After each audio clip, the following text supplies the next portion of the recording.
ஒரு ஊரில் ஒரு புகழ்பெற்ற பத்திரிகையாளர் இருந்தார். அவர் ஒரு நாள் திடீர்னு இறந்து போயிட்டார். அதுக்கப்புறம் நேராக சொர்க்கத்துக்கு போனார். சொர்க்கத்தின் வாசலில் நின்றுக்கிட்டு இருந்த ஒருத்தர் அவரை தடுத்தார். இதை பாரு, ஏற்கனவே இங்கே 12 பத்திரிகையாளர்கள் இருக்கிறாங்க, அவங்களுக்கே இங்கே வேலை இல்லை. அதுக்கு என்ன காரணம்னா, சொர்க்கத்தில் திடுக்கிடும் செய்திகள்லாம் ஒன்றும் கிடையாது. அப்படி என்ன இருக்க போகுது இங்கே எல்லாம் அது ஒழுங்காக நடந்துகிட்டு இருக்கோம். எல்லாம் ஒழுங்காக நடந்தால் பத்திரிகைகளுக்கு சுவாரஸ்யமான கொலை கொள்ளை தீ வைப்பு இது மாதிரி எதுவும் இங்கே இல்லை. ஏற்கனவே இங்கே இருக்கிறவங்க எல்லாரும் மரத்தடியில் உட்காந்துக்கிட்டு தியானம் பண்ணிகிட்டு இருக்கிறாங்க. அந்த ஒரே செய்தி தான் தினமும் இங்கே வந்துக்கிட்டு இருக்குது. அதை படிக்கிறதுக்கே இங்கே ஆள் கிடையாது. அதனால் நான் என்ன சொல்கிறேன்னா, நீ பேசாமல் நரகத்துக்கே போயிடு. அங்கே எவ்வளவோ நிகழ்ச்சிகள் நடந்துக்கிட்டு இருக்கு. அங்கே தான் அதிகமான பத்திரிகையாளர்கள் தேவைப்படுறாங்க. அங்கே உனக்கு நிறைய வேலை இருக்கும். அதை செய்கிறதில்ல நீயும் மகிழ்ச்சியாக இருக்கலாம் அப்படின்னு சொன்னாராம். அங்கே அந்த சொர்க்கத்தின் வாசலில் நின்றுக்கிட்டு இருந்தவர். இந்த பத்திரிகையாளர் அங்கேயே நின்று கொஞ்சம் யோசனை பண்ணார். இவருக்கு சொர்க்கத்திலே இருக்கணும்னு தான் ஆசை. அதனால் மெதுவாக அவர்கிட்ட பேசினாராம். ஐயா, என்னை ஒரு 24 மணி நேரம் இங்கே உள்ளே இருக்கிறதுக்கு அனுமதி கொடுங்க. இங்கே இருக்கிற பல பத்திரிகையாளர்களை எனக்கு தெரியும். அவங்களில் சில பேரை சமாதானப்படுத்தி மெதுவாக பேசி நரகத்துக்கு அனுப்பி வச்சுட்றேன். நான் இங்கே இருந்துக்கிறேன். உங்கள் கணக்குப்படி 12 பேருக்கு மேலே இங்கே தாண்டாது, அப்படி பார்த்துக்கிறேன் அப்படின்னாராம். அவரும் யோசனை பண்ணி பார்த்துட்டு, சரி அப்படியே உனக்கு அனுமதி கொடுக்குறேன், ஆனால் ஒரு விஷயம், 24 மணி நேரம் தான் அனுமதி, அதுக்குள்ளே எல்லாம் நடக்கணும் அப்படின்ட்டுருக்கார். சரின்னு சொல்லிவிட்டு இந்த பத்திரிகையாளர் உள்ளே போனார். யோசனை பண்ணார். திட்டம் போட்டு ஒரு பொருளையை கிளப்பி விட்டார். சக பத்திரிகையாளர்கள் எல்லாம் கூப்பிட்டு சொன்னாராம், இந்த பாருங்க, நரகத்தில் ஒரு பெரிய தினசரி பேப்பரை கொண்டுகிட்டு வர்றதுக்காக திட்டம் போட்டுக்கிட்டு இருக்காங்க. அதுக்கு பல அதிகாரிகள் தேவைப்படுறாங்க. நிறைய சம்பளம் கிடைக்கும். யார் யாரெல்லாம் நரகத்துக்கு போக ஆசைப்படுறாங்களோ அவங்கெல்லாம் போகலாம் அப்படின்னு ஒரு பொருளையை கிளப்பி விட்டார். 24 மணி நேரம் கழித்து வாசல் பக்கம் போனார். அங்கே இருந்தவர்கிட்ட எத்தனை பேர் வெளியேறினாங்கன்னு விசாரிச்சாராம். அப்போ அவர் இவரை, நீ வெளியே போகக்கூடாது, முதல்ல உள்ளே தான் இருக்கணும் அப்படின்னு தடுத்தாராம். அப்புறம் சொன்னாராம், நீ சொன்ன செய்தியை கேட்டதும் இங்கே இருந்த எல்லா பத்திரிகையாளர்களுமே நரகத்துக்கு போயிட்டாங்கப்பா, உள்ளே யாருமே இல்லை, அதனால் நீ உள்ளே இருக்கலாம் அப்படின்னாராம். இதை கேட்டதும் இந்த பத்திரிகையாளரே குழம்பி போயிட்டார். ஒருவேளை உண்மையிலேயே நரகத்தில் புதுசாக பத்திரிகை ஏதாவது ஆரம்பிக்க போகிறாங்களோ அப்படின்னு அவரே நினைக்க ஆரம்பிச்சிட்டாராம். அப்புறம் சொன்னாராம், ஐயா என்னை விட்டுருங்க, நான் நரகத்துக்கே போயிடுறேன், அங்கே ஏதோ விசேஷம் இருக்கணும் அப்படின்னாராம். இல்லைன்னா இத்தனை பேரும் ஒட்டு மொத்தமாக அங்கே போகிறதுக்கு சான்ஸே இல்லை, என்னை தடுக்காதீங்கன்னு கெஞ்ச ஆரம்பிச்சிட்டாராம். மற்றவங்க நம்பணுங்கிறதுக்காக ஒரு பொருளையை கிளப்பி விட்டார். கடைசியில் தானே அந்த பொருளைக்கு ஆளாயிட்டார். அதாவது பிறரை ஏமாற்றிய அவரது மனம் கடைசியில் அவரையே ஏமாற்ற ஆரம்பிச்சுட்டு பாருங்க. நீங்கள் இப்படி அடுத்தவங்களை ஏமாத்துறதுக்கு உங்கள் மனசை பழக்கப்படுத்துறீங்க, ஆனால் கடைசியில் அதனால் நீங்களே ஏமாற்றப்படுகிறீர்கள் அப்படிங்கிறது பெரியவர்களுடைய புத்திமதி. அதனால் உங்கள் மனசுக்கிட்ட ரொம்ப எச்சரிக்கையாக இருங்கோ அப்படிங்கிறாங்க. நம்ம ஆளுங்க அங்கே போய் என்ன சொல்லுவாங்கன்னா, இந்த மாதிரி அங்கே போகாத இங்கே போகாதேன்னு பயமுறுத்துறது உண்டு. சில பேர் அங்கே பேய் இருக்குது, பிசாசு இருக்குது அப்படின்னு பொருளையை கிளப்பி விடுறது உண்டு. இருட்டு நேரம் காட்டு வழியாக ஒருத்தன் போய்கிட்டு இருக்கிறான். அங்கே பேய் பிசாசு நடமாட்டம் இருக்கிறதாக வதந்தி. இவன் பயந்துக்கிட்டே வேகமாக போகிறான். காடு முடிஞ்சு மெயின் ரோட்டுக்கு வந்து சேர்ந்தான். அப்பாடா, ஒரு பஸ்ஸு நின்றுட்டு இருக்கு தனியாக. இருட்டில் லேசாக தெரிஞ்சுது. ஓடி போய் ஏறி உள்ளே உட்காந்துக்கிட்டான். பயந்துக்கிட்டே போனவன் அப்புறம் தான் தெரியுது உள்ள யாருமே இல்லை, டிரைவரும் இல்லை, கண்டக்டரும் இல்லை, வேற யாரும் இல்லை. இவனுக்கு பேய் பயம் அதிகமாக போட்டுது. ஏன்னா நடு ராத்திரி. இந்த நேரம் பார்த்து அந்த பஸ்ஸு தானே நகர ஆரம்பிச்சுதான். இவனுக்கு இன்னும் பயம் அதிகமாக போட்டுது. ஏன்னா டிரைவர் சீட்டு காலியாக இருக்குது, பஸ்ஸு நகருது. இவன் உடம்பு பூரா நடுங்க ஆரம்பிச்சுட்டுது. வீல்னு கத்தலாமான்னு பார்த்தான். அந்த நேரம் பார்த்து அவன் தோளில் ஒரு கை விழுந்துதான். திடுக்கிட்டு திரும்பி பார்த்துருக்குறான். அங்கே டிரைவர் நிற்கிறார்.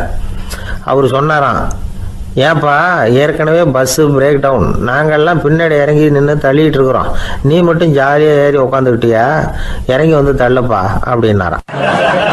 ஒரு ஊரில் 4 நண்பர்கள் இருந்தாங்க. 4 பேரும் சோம்பேறிகள். 4 பேருக்கும் எந்த வேலையும் செய்யறதுக்கு உடம்பு வளையறதில்ல.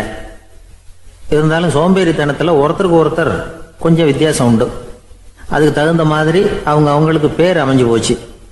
ஒருத்தன் கால் சோம்பேறி, இன்னொருத்தன் அரை சோம்பேறி, அடுத்தவன் முக்கால் சோம்பேறி, கடைசி ஆள் முழு சோம்பேறி. இவங்க 4 பேரும் நண்பர்கள். அப்புறம் எப்படி காரியம் நடக்கும்? 4 பேரும் ஒரு வீதியில் அப்படியே நடந்து போய்கிட்டு இருக்கிறாங்க. நல்ல பசி. எங்கேயாவது சோறு போடுவாங்களா அப்படின்னு பார்த்துக்கிட்டே வந்தாங்க. அவங்க வந்த வழியில் ஒரு ரூபா காசு கிடந்தது தரையில். அவங்க கண்ணில் அது பட்டுது. ஆனாலும் அதை குனிஞ்சு எடுக்கணுமே, அதுக்கு சோம்பேறித்தனம். முழு சோம்பேறி பார்த்தான். பக்கத்தில் வந்துக்கிட்டு இருந்த முக்கால் சோம்பேறிக்கிட்ட சொன்னானா, டேய் அதை கொஞ்சம் குனிஞ்சு எடுறா அப்படின்னானா. அவன் என்ன பண்ணான் தெரியுமா? அதுக்கு அடுத்தபடியாக வந்த அரை சோம்பேறிக்கிட்ட சொன்னானா, டேய் நீ அதை கொஞ்சம் குனிஞ்சு எடுறா அப்படின்னானா. அவன் இவனை விட மோசம். அடுத்தவங்ககிட்ட சொல்லியிருக்கிறான்.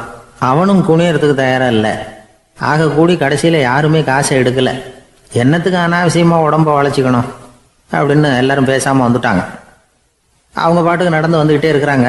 எதிரில் ஒருத்தன் வாழைப்பழத்தை வண்டியில் வச்சு தள்ளிக்கிட்டே வந்தான். ரூபாய்க்கு 4 பழம்னு கூவி விற்றுக்கிட்டே வர்றான். இப்போ அந்த முழு சோம்பேறி சொன்னானா, டேய் வழியில் கிடந்ததை ரூபா, அதையாவது எடுத்துக்கிட்டு வந்திருந்தா இப்போ இந்த பழத்தை வாங்கி ஆளுக்கு ஒன்று சாப்பிடலாமே அப்படின்னானா. ஆமாம் சாப்பிட்ருக்கலாமே அப்படின்னாங்களாம் மற்றவங்களும். ஆனாலும் திரும்பி போய் அதை எடுக்கணும்னு யாருக்கும் தோணலை. பேசாமல் சோர்ந்து போய் நடந்து வந்தாங்களாம். இருட்டி போச்சு. வழியில் ஒரு கோவில். சரி இங்கேயே படுத்து தூங்குவோம் அப்படின்னா ஒருத்தன். அதுதான் சரின்னாங்க மற்றவங்களும். அப்படியே மண்டபத்தில் படுத்துட்டாங்க. கோவில் அர்ச்சகர் வேலையெல்லாம் முடிச்சு விட்டு வெளியில் வந்திருக்காரு. இவங்கள பார்த்தாராம். ஏன் இப்படி சோர்ந்து போய் கிடக்குறீங்க அப்படின்னு விசாரிச்சிருக்காரு. 2 நாளாச்சுங்க நாங்கள் சாப்பிட்டு அப்படின்னாங்களாம். அவர் உடனே ஐயோ பாவம் அப்படின்னு சொல்லி பானை, விறகு, அரிசி, தண்ணி எல்லாம் கொடுத்து நீங்களே சமையல் பண்ணி சாப்பிட்டுக்குங்க அப்படின்னு சொல்லிவிட்டு போயிட்டார். இந்த 4 பேருக்கும் சமையல் பண்ணி சாப்பிட்ணும்னு ஆசையாக தான் இருந்தது. ஆனால் அடுப்பு பற்ற வைக்கணுமே, அதுக்கு தீப்பெட்டி வேணுமே. தீப்பெட்டி இல்லை. இப்போ முழு சோம்பேறி ஆரம்பித்தான். அடுத்தவனை பார்த்து, டேய் கடைக்கு போய் ஒரு தீப்பெட்டி வாங்கிட்டு வாயேன் அப்படின்னு நானா. அவன் வழக்கம் போல் அடுத்தவங்ககிட்ட சொல்லியிருக்கான். அவன் அதுக்கு அடுத்தவங்ககிட்ட சொல்லியிருக்கிறான். கடைசியாக கால் சோம்பேறிக்கிட்ட வந்து சேர்ந்தது. அவனும் அது நம்மால் முடியாது அப்படின்னு பேசாமல் இருந்துட்டான். இப்போ தீப்பெட்டி வேணுமே, அதுக்கு என்ன பண்ணுறது? அவங்களுக்குள்ளே பேசி ஒரு முடிவுக்கு வந்தாங்களாம். அதாவது யார் முதல்ல வாயை திறந்து பேசுகிறாங்களோ அவங்க தான் தீப்பெட்டி வாங்கிறதுக்கு போகணும் அப்படின்னு. அவ்வளவுதான். உடனே 4 பேரும் வாயை கெட்டியாக மூடிக்கிட்டு படுத்துக்கிட்டாங்க. அவங்க சமையல் பண்ணி சாப்பிட்டாங்களா என்ன அப்படிங்கிறது அர்ச்சகருக்கு தெரியல. சரி பார்த்துட்டு வரலாமேன்னு வந்தார். வந்து பார்க்குறாரு, இவங்க 4 பேரும் அசையாமல் படுத்து கிடக்குறாங்க. அர்ச்சகர் பயந்துட்டார். ஒருவேளை பசி தாங்காமல் செத்து போட்டாங்களோ அப்படிங்கிற பயம், அல்லது நாம் கொடுத்த உணவுப் பொருளில் ஏதாவது விஷம் கலந்துருக்குமோ அப்படின்னும் பயந்தார். அப்படின்னா நம்ம மேலே பழி வந்துருமே அப்படின்னு நினச்சி நடுங்க ஆரம்பிச்சிட்டார். அப்புறம் அவரும் ஒரு முடிவுக்கு வந்தாராம். கோவிலுக்கு பக்கத்துலேயே ஒரு பெரிய குழி இருந்தது. அதில் ஒவ்வொருத்தரையாக இழுத்துக்கிட்டு போய் போட்டார். கொஞ்சம் மண்ணை தள்ளினார். காலால் மிதித்தார். அவர் மிதித்த மிதி ஒருத்தன் அடி வயத்தில் போட்டுவிட்டுது. அவன் உடனே வலி தாங்காமல் ஐயோ அம்மான்னு அலறினான். உடனே நடந்தது என்ன தெரியுமா? மற்ற 3 பேரும் துள்ளி எழுந்திரிச்சாங்களாம். அவனை பார்த்து நீ தாண்டா தீப்பெட்டி வாங்க போகணும், நீ தாண்டா வாங்க போகணும், நீ தான் சத்தம் போட்ட அப்படின்னு சொல்லி ஆரம்பிச்சிட்டாங்களாம். அர்ச்சகர் பார்த்தார். இது பேய் மாதிரி தெரியுதுன்னு நினச்சிக்கிட்டு ஒரே ஓட்டமாக ஓடி போட்டாராம். கிராமப்புறங்களில் இப்படி ஒரு கதையை சொல்கிறது உண்டு. சோம்பல்ங்கிறது நம்ம முன்னேற்றத்துக்கு பெரிய தடை அப்படிங்கிறத நாம் புரிஞ்சுக்கணும்.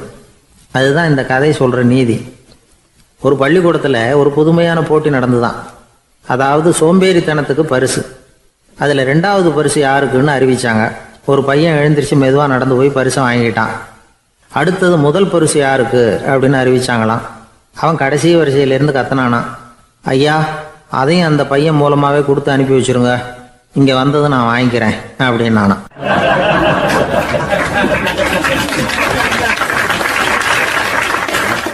ஒரு ஊரில் ஒரு ராஜா இருந்தார். அவர் ஒரு நாள் காலையில் அரண்மனையில் மேல் மாடத்தில் வந்து நின்றுக்கிட்டு இருந்தார். அப்போ ஒரு ஆள் வீதியில் ரொம்ப வேகமாக ஓடிக்கிட்டு இருக்கான். அதை ராஜா கவனிச்சார். அவன் மனசில் ஏதோ ஒரு தவிப்பு இருக்குங்கிறத புரிஞ்சுக்கிட்டார். உடனே அரண்மனை சேவகர்களை கூப்பிட்டார். அந்த ஆளை இங்கே அழைச்சிட்டு வாங்க அப்படின்னார். இவங்க ஓடி போய் அந்த ஆளை அழைச்சிட்டு வந்தாங்க. மன்னர் முன்னாடி நிறுத்தினாங்க. மன்னர் அவனை நிமிர்ந்து பார்த்தார். எதுக்காக இவ்வளவு வேகமாக ஓடிக்கிட்டு இருக்கிற அப்படின்னு கேட்டார்.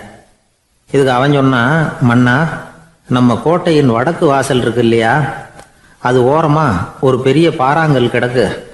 அதுக்கு அடியில் நான் ஒரே ஒரு வெள்ளி நாணயத்தை புதைச்சி வச்சிருக்கேன். அது இப்போ எனக்கு தேவைப்படுது.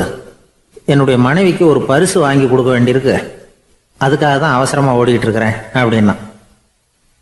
மன்னர் யோசனை பண்ணார். அப்புறம் சொன்னார், அதுக்காகவா இப்படி ஓடுற? பரவாயில்ல, அதை பற்றி கவலைப்படாத, நான் உனக்கு 10 வெள்ளி காசுகள் தர்றேன், வாங்கிட்டு திரும்பி போ அப்படின்னார்.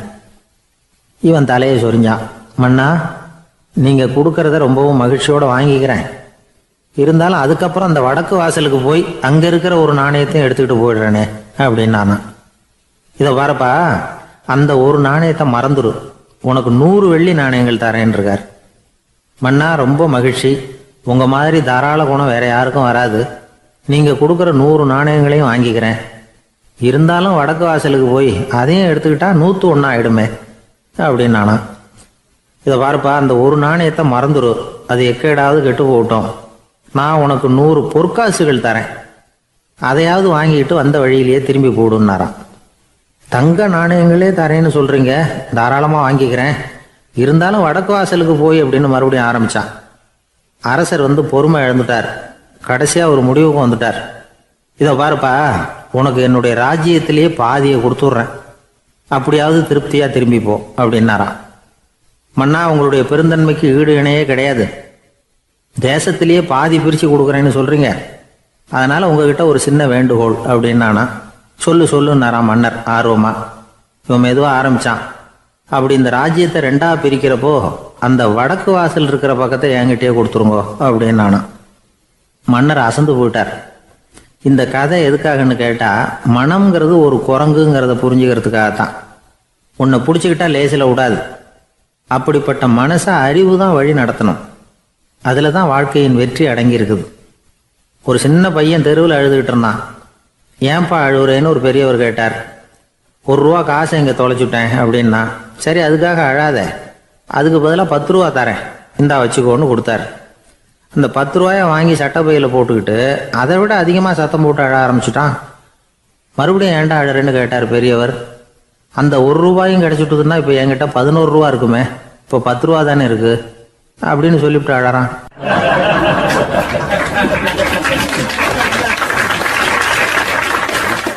என்னுடைய நண்பர் ஒருத்தர், அவருக்கு ஜாதகத்தில் நம்பிக்கை உண்டு, அவரே ஜோசியம்லாம் பார்ப்பார். என்ன சார், இந்த காலத்தில் இதையெல்லாம் நம்பிக்கிட்டு இருக்கீங்களே அப்படின்னு கேட்டால், உங்களுக்கு ஒன்றும் தெரியாது சார், இந்த உலகத்தில் ஒவ்வொருத்தரும் அவங்கவங்க செய்கிற நல்லது கெட்டதுக்கு தகுந்த பலனை அனுபவிச்சே தீரணும் பார். அது மட்டும் இல்லை, ஒருத்தர் செத்துட்டா கூட அவன் செஞ்ச பாவ புண்ணியங்கள் கூடவே போய்கிட்டு இருக்கோம் பார். அது எப்படி கூட போவோம் அப்படின்னு குதர்க்கமாக கேட்டால், அதுக்கு அவர் ஒரு கதை சொன்னார். அது ரொம்ப சுவாரஸ்யமாக இருந்தது. அது என்ன கதைன்னா, ஒரு ஊரில் ஒருத்தர் இருந்தாராம். அவர் ஜோசியம் பார்க்குறதுல ரொம்ப கெட்டிக்காரரான். ஒருத்தருடைய தலைமுடியை மட்டும் அவர்கிட்ட காட்டினா போதும், அதை மட்டும் பார்த்துட்டு அவருடைய ஜாதகத்தையே அலசி விடுவாராம். அப்பேற்பட்ட திறமை. அந்த ஆள் ஒரு சமயம் கன்னியாகுமரி கடற்கரைக்கு போயிருந்திருக்கார். அங்கே கரை ஓரமாக ஒரு மண்டை ஓடு கிடந்திருக்கு. அதை எடுத்து பார்த்துருக்கார். அந்த மண்டை ஓட்டை வச்சுக்கிட்டே அதோட ஜாதகத்தை அலசியிருக்கார்.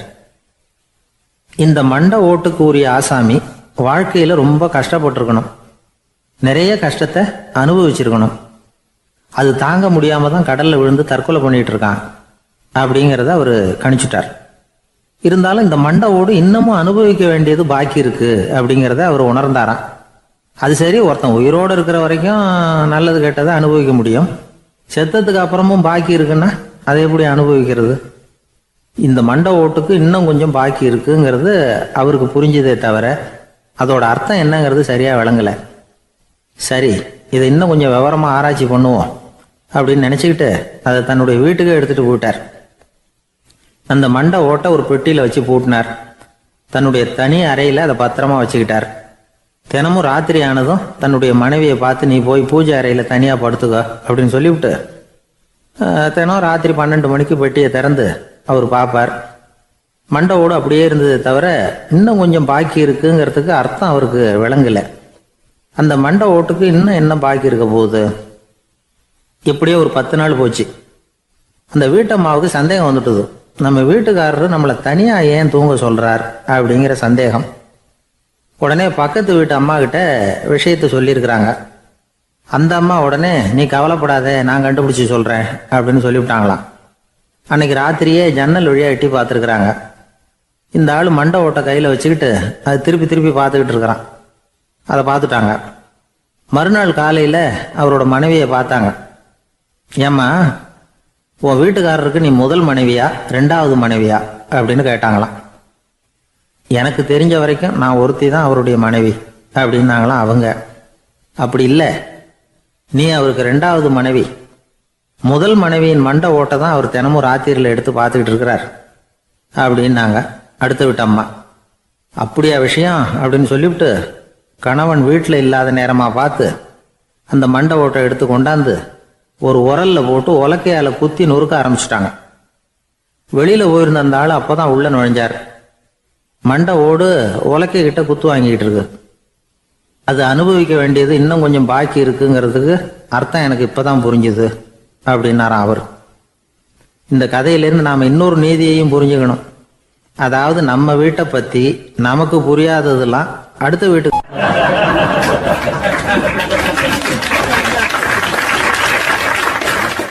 சங்கீத வித்வான்களில் பல வகை உண்டு. சில குறிப்பிட்ட ராகங்களை பாடுறதுல அவங்களுக்கு பெருமை வர்றது உண்டு. ஆனால் ஒருத்தர் இருந்தார், அவரால் ஒரு ராகத்துக்கே பெருமை வந்தது. அந்த ராகத்தை அவர் வாசித்து கேட்கணும் அப்படின்னு சொல்லுவாங்க. அது என்ன ராகம்னா தோடி ராகம். சரி, அந்த வித்வான் யாருன்னா அவர் தான் திருவாவடுதுறை ராஜரத்னம் பிள்ளை. பேராசிரியர் கல்கி ஒரு சமயம் தம்முடைய பத்திரிகையில் எழுதினாராம். அதை அப்படியே படிக்கிறேன் கேளுங்களேன். ஆகா, ஸ்ரீ ராஜரத்னம் பிள்ளையின் தோடி ஆலாபனையை முதலில் கேட்டபோது அவருடைய கற்பனையை விட்டு தள்ளுங்கள். நம்முடைய மனதில் என்னென்ன இன்பமயமான கற்பனைகள் எல்லாம் உதித்தன. குழந்தை தாயிடம் கொஞ்சம் குரலை கேட்டோம், அன்னை குழந்தையிடம் கொஞ்சம் குரலை கேட்டோம், ரதியும் மன்மதனும் பேசிக்கொண்ட காதல் மொழிகளை கேட்டோம், முருகன் சிவபெருமான் செவிகுளிர மொழிந்த உபதேசத்தை கேட்டோம், கலைமகள் கவிஞனுக்கு அருளிய ஆசி மொழிகளை கேட்டோம், நாரத முனிவருடைய தம்பூரா சுருதியை கேட்டோம், ராவணன் தன் எலும்பை ஒடித்து வீணையாக செய்து வாசித்த கானத்தை கேட்டோம், கானப்பறவைகளின் கலகல ஒலியை கேட்டோம், கோல குயில்களின் குரல் இனிமையை கேட்டோம். இப்படிலாம் பேராசிரியர் கல்கி விமர்சனம் எழுதியிருக்கிறார். திருவாவடுதுறை ராஜரத்னம் பிள்ளை அவர்களுடைய வாசிப்பை கேட்டுட்டு டி.என். ராஜரத்னம் பிள்ளை இறந்து போனார். அப்போ கவிஞர் கண்ணதாசன் எழுதினார், செவியனில் ஓடி எங்கள் சிந்தையில் ஓடி இந்த புவியெல்லாம் ஓடி நின்பார் பொங்கிய தோடி வேறெங்கு எவரிடம் போகும் ஐய இனி அதை காப்பார் யாவர் அவிந்தனின் சடலத்தோடே அவிந்தது தோடிதானும் அப்படின்னு எழுதினாராம். அந்த அளவுக்கு அவருடைய தோடியை ரசித்தவர்கள் உண்டு. அதே மாதிரி தோடின்னா என்னன்னு தெரியாமலே அவரை ரசித்தவங்களும் அந்த காலத்தில் உண்டு. அதாவது ஒரு பெரிய சபையில் இவர் வாசிச்சுக்கிட்டு இருக்கிறார். பாதியில் ஒரு பெரிய மனுஷன் உள்ள வந்தார். அவர் உடம்புல பட்டு வேஷ்டி, ஜருகை, அங்கவஸ்திரம், வாயில் வெத்தலை, வாசனை புகையில, காதில் வைரக்கடுக்கன், கழுத்தில் தங்க சங்கிலி, கை விரல் பூரா மோதிரம், கையில் ஒரு வெள்ளி வெத்தலை புட்டி, உதவிக்கு 2 பேர் பக்கத்தில். இவ்வளவு பந்தாவோட வரார் கச்சேரி கேட்கறதுக்கு. இப்படி வந்தவர் முதல் வரிசையில் உக்காந்தார். வித்வான் வாசிச்சு முடித்ததும் இவர் அவரை பார்த்து, ஐயா, நீங்கள் தோடி வாசிக்கிறதுல ரொம்ப கெட்டிக்காரர்னு கேள்விப்பட்டிருக்கேன், அதை கேட்கறதுக்காக தான் மெனக்கிட்டு வந்திருக்கிறேன், அதை வாசிங்களேன் அப்படின்னாராம் இந்த பெரியவர். ராஜரத்னம் பிள்ளைக்கு ஒன்றும் புரியல. ஏன்னா இதுவரைக்கும் அவர் வாசிச்சுக்கிட்டு இருந்ததே அந்த தோடி ராகத்தை தான். அதை வாசித்து முடித்ததும் அதை வாசிங்களேன்னு இவர் கேட்குறார். அப்படின்னா இவரோட ஞானம் எப்படிப்பட்டது? இவ்வளவும் கேட்டுட்டு இப்படி கேட்குறாரே அப்படின்னு அவர் யோசிச்சிருக்கிறார் ராஜரத்னம் பிள்ளை. உடனே என்ன பண்ணார் தெரியுமா? பக்கத்தில் ரொம்ப சாதுவாக சுருதி போட்டுக்கிட்டு இருந்த ஒரு முதுகில் ஓங்கி ஒரு குத்து விட்டாராம். அவருக்கு ஒன்றும் புரியல, எதுக்கு நம்மளை அடிக்கிறார் இவர், நம்மளை குத்துறாரு வித்வான்னு. அவர் அதிர்ச்சியால் இவர் நிமிர்ந்து பார்த்துருக்கார். அப்போ ராஜரத்னம் பிள்ளை சொன்னாராம், ஏய்யா ஐயா பெரிய மனுஷன், என்னுடைய பரம ரசிகர், தோடி ராகம் கேட்கணுங்கிறதுக்காக இவ்வளவு தூரம் வந்திருக்கிறார், முதல் வரிசையில் உட்காந்துருக்கார். நீ இந்த சமயம் பார்த்து தோடி ராகம் வாசிக்கிற நாதஸ்வரத்தை வீட்டில் வச்சுட்டு வந்துட்டியே, இப்போ ஐயாவுக்காக அந்த ராகத்தை நான் எப்படி வாசிக்கிறது அப்படின்னு சொல்லிவிட்டு மறுபடியும் முதுகில் ஒரு அடி கொடுத்தாராம். அடி வாங்கினவருக்கே சிரிப்பு அடக்க முடியலையா.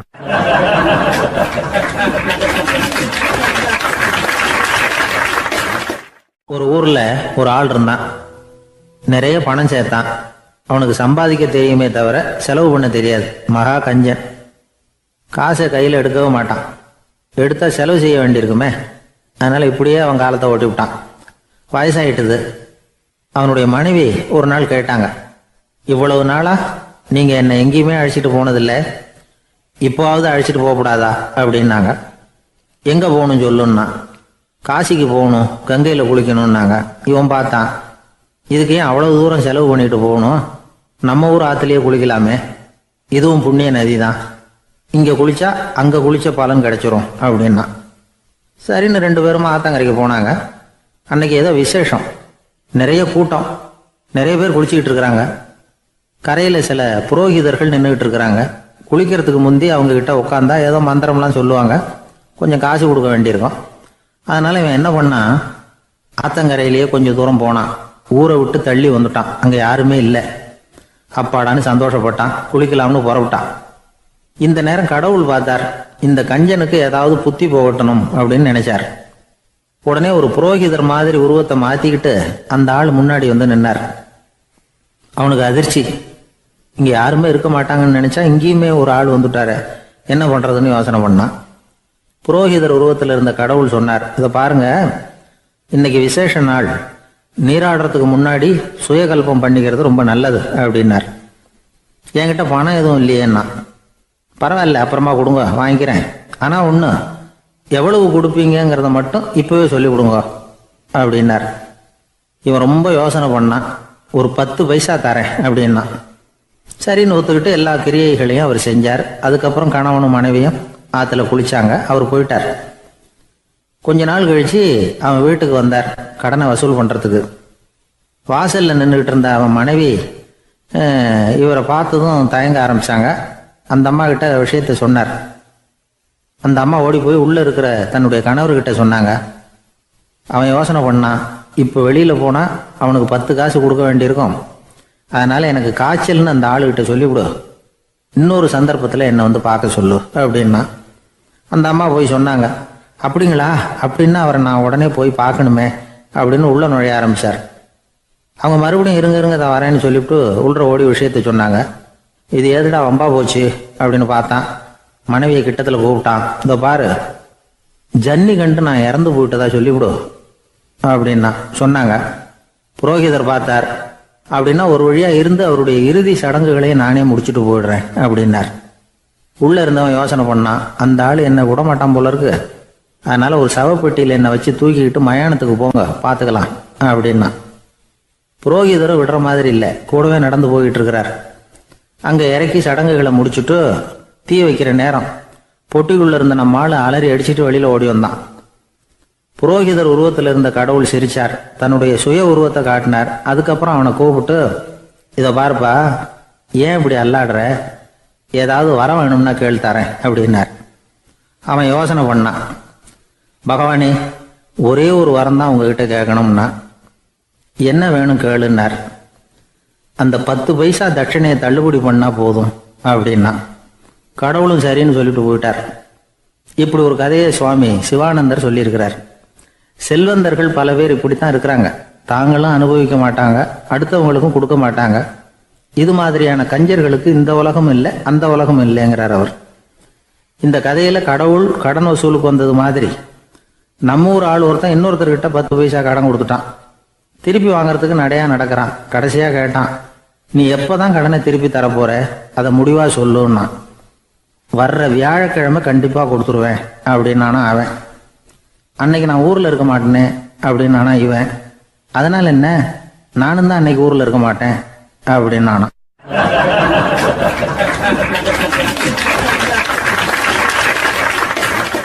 எனக்கு இது மட்டும்தான் சார் தெரியும், இதை தவிர வேற எதுவும் தெரியாது அப்படின்னு சொல்லிக்கிட்டே காலம் தள்ளுறவங்க ரொம்ப பேர். அவங்கெல்லாம் கஷ்டப்பட வேண்டியிருக்கும்.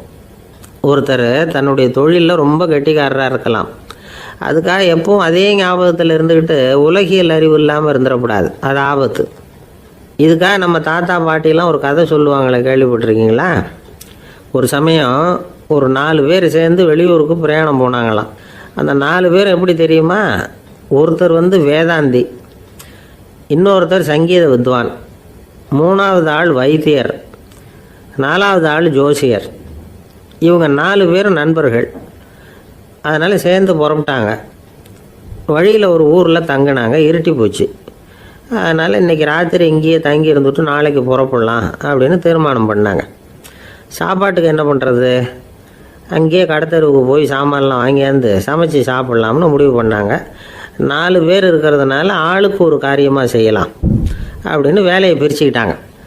வைத்தியர் கரிகாய் வாங்க போனார், வேதாந்தி எண்ணெய் வாங்க போனார், ஜோசியர் பலசரக்கு வாங்க போனார், சங்கீத வித்வானுக்கு சமைக்கிற வேலை. எல்லாம் சரி, ஆனால் நடந்தது என்ன தெரியுமா? கடைத்தெருவுக்கு காய்கறி வாங்க போனார்ல வைத்தியர், அங்கே போய் மார்க்கெட்டில் பார்த்தார். ஒவ்வொரு கறிகாயாக எடுத்து பார்த்தார். இது பித்தம், உடம்புக்கு ஒத்துக்காது, இது வாயு, உடம்புக்கு ஒத்துக்காது அப்படின்னு ஒவ்வொன்றா தள்ளினார். கடைசியில் ஒன்றுமே தேரல, வெறுங்கையோடு திரும்பி வந்துக்கிட்டு இருக்கிறார். எண்ணெய் வாங்க போனார் வேதாந்தி, அவர் ஒரு தொன்னையில் எண்ணெயை வாங்கினார். பேசாமல் அதை எடுத்துகிட்டு வர வேண்டியது தானே, முடியல. அவருடைய வேதாந்த மூளை சிந்திக்க ஆரம்பிச்சுட்டுது. இந்த தொன்னைக்கு எண்ணெய் ஆதாரமா அல்லது எண்ணெய்க்கு தொன்னை ஆதாரமா அப்படிங்கிற ஆராய்ச்சியில் இறங்கினார். என்னாச்சு தெரியுமா? அப்படி கவுத்து பார்த்தார். வாங்கின எண்ணெய் பூராவையும் வழியில் கொட்டிவிட்டு வெறும் தொன்னையோடு சேர்ந்தார். பலசரக்கு வாங்க போனார் ஜோசியர், அவர் ஒரு வழியில் பார்த்தாரு. வழியில் வந்தவங்களெல்லாம் அங்கங்கே ஒரு மரத்தடியில் உட்கார வச்சு அவங்களுக்கெல்லாம் ஆர்வம் சொல்ல ஆரம்பிச்சிட்டார். அப்படி ஒவ்வொருத்தராக சொல்லி முடிச்சுட்டு கடத்தருக்கு போய் சேர்ந்தார். இவர் அங்கே போய் சேர்றதுக்குள்ளே ரொம்ப நேரம் ஆகிட்டுது. கடையெல்லாம் பூட்டி விட்டு போயிட்டாங்க. என்ன செய்கிறது, அவரும் வெறுங்கையோடு திரும்பி சேர்ந்தார். சரி, இவங்க கதை தான் இப்படி ஆச்சு. அங்கே சமைக்கிறதுக்காக உட்காந்துருந்தார் சங்கீத வித்வான், அவர் கதை என்னாச்சு தெரியுமா? அங்கே அவர் அடுப்பை பற்ற வச்சு ஒலையை கொதிக்க வச்சார். அதாவது ஒரு பானையில் தண்ணியை ஊற்றி அடுப்பில் வச்சார். அது கொதிக்க ஆரம்பிச்சிது. தண்ணி கொதிக்கிற சத்தம் இருக்குதுல்ல, அது இவருக்கு தாளம் போடுறது மாதிரி இருந்தது. ஒரே குஷி, பாட ஆரம்பிச்சிட்டார். பாடிக்கிட்டே உற்சாகமாக கையில் இருந்த கரண்டியால் அந்த பானையில் தட்டினார், தாளம் போடுறதா நினச்சிக்கிட்டு. அவ்வளவுதான், பானை பட்டுன்னு உடஞ்சி போச்சு. தலையில் கையை வச்சுக்கிட்டு அவரும் உட்காந்துட்டார். எந்த தொழில் தெரிஞ்சாலும் சரி, அதை புத்திசாலித்தனமாக பயன்படுத்த தெரியலன்னா ஆபத்து தான். அதுக்காக தான் இந்த கதை. ஒரு பஸ்ஸு டிரைவர் ரொம்ப கெட்டிக்காரரு. பஸ்ஸை ரொம்ப திறமையாக ஆபத்து இல்லாமல் ஓட்டினதுக்காக பரிசுலாம் வாங்கினவர். அவரே ஒரு படகு ஓட்டுறதுக்காக அழைச்சிட்டு போயிருக்கிறாங்க, மோட்டார் படகு. அதையும் ரொம்ப திறமையாக தான் ஓட்டிகிட்டு போயிருக்கிறாரு. நடுக்கடலில் போனதும் படகு நின்று போச்சு. மோட்டாரில் ஏதோ கோளாறு. என்ன செய்யலாம் அப்படின்னு அந்த டிரைவரை கேட்டிருக்கிறாங்க படகுல இருந்தவங்கெல்லாம். அப்போ அவர் சொன்னாராம், கவலைப்படாதீங்க, ஒன்றும் பிரச்சனை இல்லை, எல்லாரும் கொஞ்சம் கீழே இறங்கி பின்னாடி தள்ளுங்க, மோட்டார் ஸ்டார்ட் ஆகிடும் அப்படின்னாராம்.